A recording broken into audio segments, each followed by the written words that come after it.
My son was screaming, where are they, where are they? And he's like, why can't they save my daddy? Why is no one here?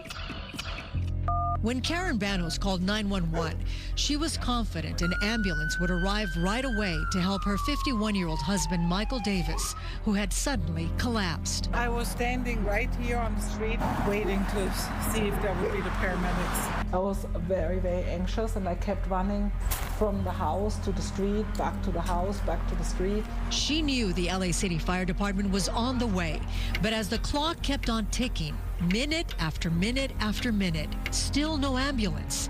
Panic set in for Karen and her 9-year-old son. My son was screaming, where are they, where are they? He kept like running through the house, and he's like, why is no one here?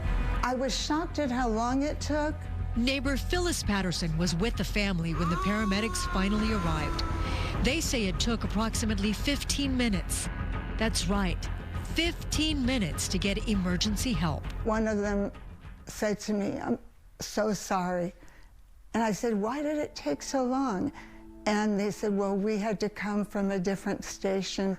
I'm just constantly wondering if it would have been faster, if it would have been a different outcome. Michael died waiting for that ambulance. He had suffered a heart attack. I'm constantly thinking about it. Should I have done something different? Should I have taken him myself to the hospital? It happens every day. You guys will never hear about it. We don't go public with it, but it's on a constant basis. Our average response time should be anywhere from 3 to 4 minutes. 10 minutes, you're lucky. 15 is common, and 20 is going to be the norm. Fox 11 News spent 3 months interviewing LAFD paramedics. Some went on camera but asked us to protect their identity for fear of retaliation. Others became background sources providing crucial information. They all say the public needs to know the truth. Truth is, you don't have the ambulance service, the EMS service that you think you have. Ambulances are coming from greater and greater distances. It's taking longer and longer to get to your emergency. The longer it takes, the less your chance of a good outcome are. The LA Fire Department serves the second largest city in the nation with nearly 4 million people. That's not including the large number of tourists. The department has 106 fire stations, some responding up to 30 calls in a 24-hour shift. Our staffing levels have decreased over the years. Our call volume has more than doubled. Our number of fire stations has not increased. There are a total of 8 fire stations that do not have ambulances because they used to be low-call generating stations. But paramedics say that's no longer the case.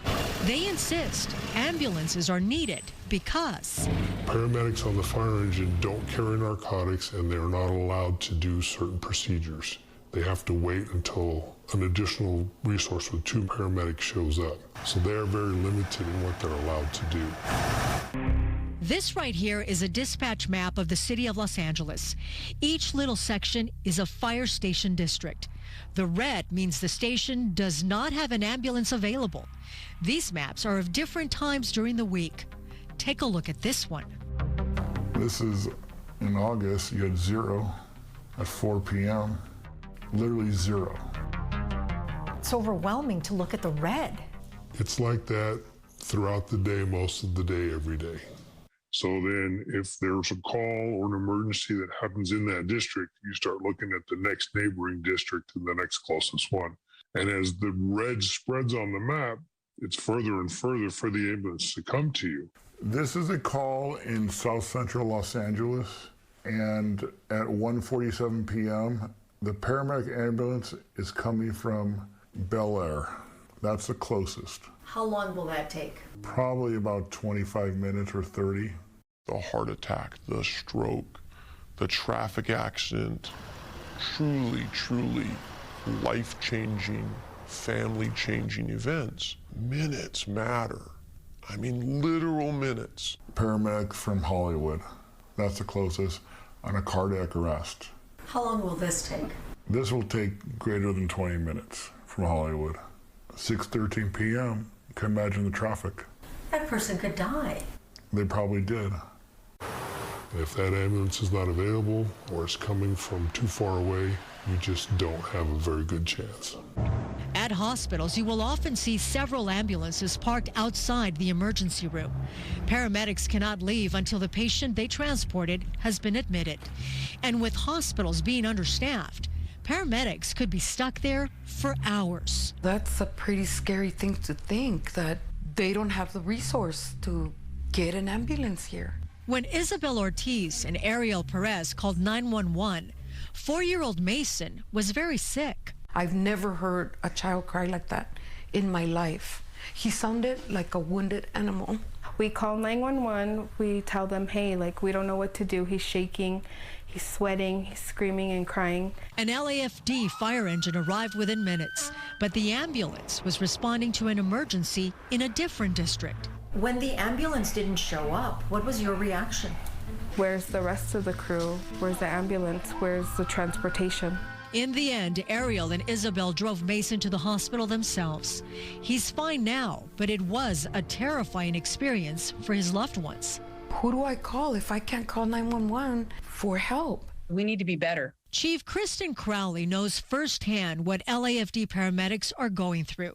She is the first paramedic to hold the office of fire chief in the 136-year history of the department. We're doing deep dives in regard to our response times. On the LAFD website, the average response time for critical ALS, such as cardiac arrest, is 6 minutes and 14 seconds. According to Chief Crowley, there's about 1.2% of the time where it would be an extended response time of something like you said of over 15 minutes. So with those anomalies, that's where we do a deep dive to ensure that we understand why it happened and what are the solutions moving forward. Isn't the bottom line what you really need are more ambulances, more fire stations, more personnel?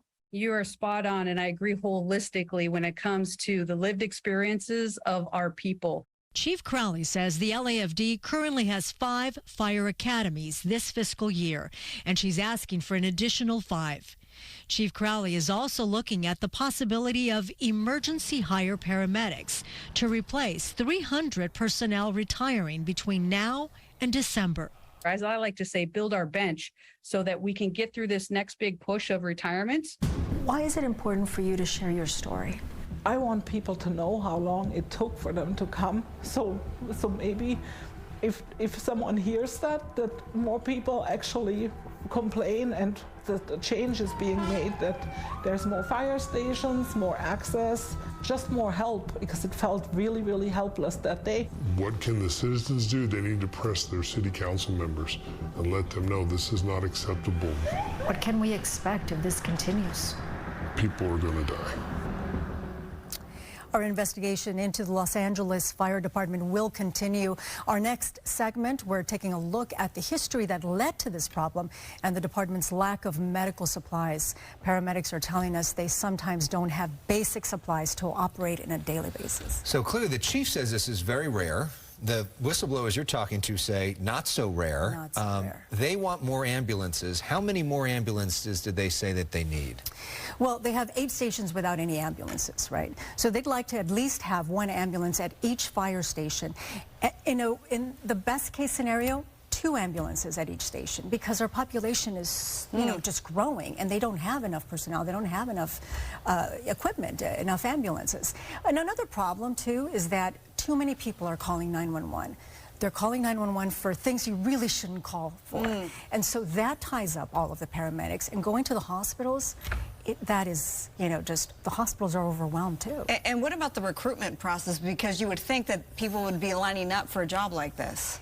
That's what I thought, too. But the way it was explained to me is that a lot of people want to get into the LAFD department because they think it's great. We're going to be fighting all these fires. But the majority of the calls, medical. And that takes a lot of work. You're out there dealing with the homelessness issue. You're dealing with a lot of sick people. And, it's not really what they wanted to do.